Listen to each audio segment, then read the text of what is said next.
Hi Chitku పిల్లలు, welcome to చిట్టి కథలు. నేను మీ చిట్టి.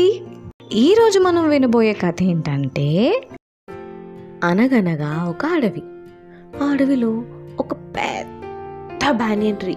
ఆ చెట్టు మీద చాలా పిజియన్స్ ఉండేవి.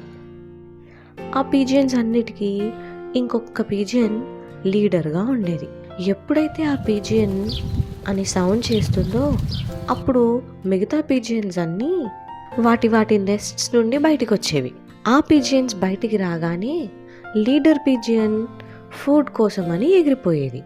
మళ్ళీ కాసేపటి తర్వాత ఫుడ్ తీసుకొచ్చి అదే సౌండ్ చేయగానే చెట్టు పైన ఉన్న పిజియన్స్ అన్నీ కిందకొచ్చి ఫుడ్ తినేవి. ఇదంతా కొన్ని రోజులు బాగానే జరుగుతూ ఉండగా ఒకరోజు ఒక హంటర్ ఈ ప్రాసెస్ అంతా చూస్తాడు. ముందుగా ఆ లీడర్ పిజియన్ బయటికి రావడం, సౌండ్ చేయడం, మిగతా పిజియన్స్ అన్నీ వాటి ఇళ్లలోంచి బయటికి రావటం, ఈ పిజియన్ ఏమో ఫుడ్ కోసమని వెళ్ళటం, మళ్ళీ సౌండ్ చేస్తూ రావటం, అప్పుడు మిగతా పిజియన్స్ అన్ని చెట్టు నుంచి కిందికి రావటం. ఇదంతా గమనించాడు.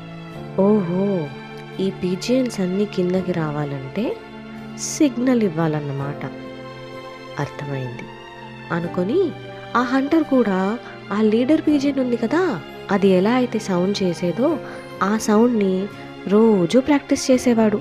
కొన్ని రోజుల వరకు ఆ చెట్టు దగ్గరికి రావడం, పిజియన్ చేసే సౌండ్ వినటం, ఇంటికి వెళ్ళి ప్రాక్టీస్ చేయటం. ఇలా చాలా రోజులైనా ప్రాక్టీస్ చేసిన తర్వాత ఒకరోజు చాలా పర్ఫెక్ట్గా పిజియన్ లాగే సౌండ్ చేయడం వచ్చింది. ఇంకా హంటర్ ఫుల్ హ్యాపీగా చెట్టు దగ్గర నుంచున్నాడు. రోజులాగే లీడర్ పిజియన్ బయటికి వచ్చి సౌండ్ చేయగానే మిగతా పిజియన్స్ అన్నీ వాటి ఇళ్లలోంచి బయటకు వచ్చాయి. ఆ లీడర్ పిజియన్ ఎగిరిపోయిన కాసేపటికి ఈ హంటర్ ఆ పిజియన్ లాగే సౌండ్ చేశాడు. విషయం తెలియని మిగతా పిజియన్స్ అన్నీ ఫుడ్ కోసమని చెట్టు మీద నుంచి కిందికి వచ్చాయి. అవి కిందికి రావడంతో వాటి మీద నెట్ వేసేశాడు హంటర్. ఏం చేయాలో తోచలేదు ఆ పిజియన్స్కి. ఆ వలలో ఇరుక్కుపోయాయి. ఆ పిజియన్స్ని పట్టుకొని ఇంటికి వెళ్ళాడు హంటర్. అమ్మ బాబోయ్, ఎన్ని పిజియన్స్ ఉన్నాయి, వీటన్నిటిని అమ్మేసుకుంటే నేను రిచ్ అవ్వడానికి ఎన్ని రోజులు పట్టదు అని చాలా ఆనందంగా ఉన్నాడు. ఈలోగా ఆ లీడర్ పిజియన్ సౌండ్ చేసుకుంటూ ఆ చెట్టు దగ్గరికి వచ్చింది. విషయం అంతా బోర్మని ఏడుస్తూ చెప్పాయి మిగతా పిజియన్స్.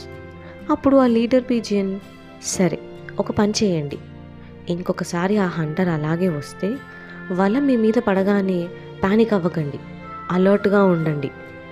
ఆ నెట్ మీ మీద పడగానే అందరూ కలిసి ఒక్కసారిగా ఎగరండి.